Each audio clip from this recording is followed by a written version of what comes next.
আমার নবী, আপনার নবী রাহমাতুল লিল আলামিন রাসূল আকরাম সাল্লাল্লাহু আলাইহি ওয়াসাল্লাম সে আরবের মধ্যে জন্মগ্রহণ করেছেন।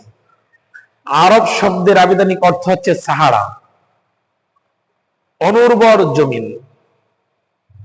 আরব, জাজিরাতুল আরব এবং যারা এর মধ্যে বসবাস করতেন এদেরকে আরবি বলা হয়।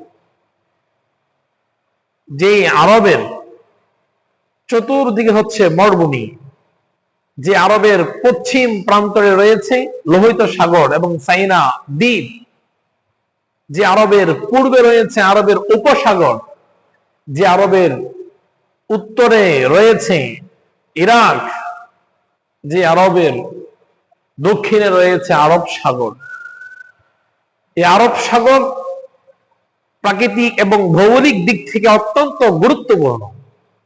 এই আরব প্রাকৃতিক দিক থেকে অত্যন্ত গুরুত্বপূর্ণ এবং ভৌগোলিক দিক থেকে অত্যন্ত গুরুত্বপূর্ণ।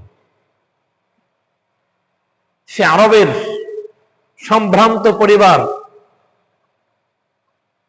আরবের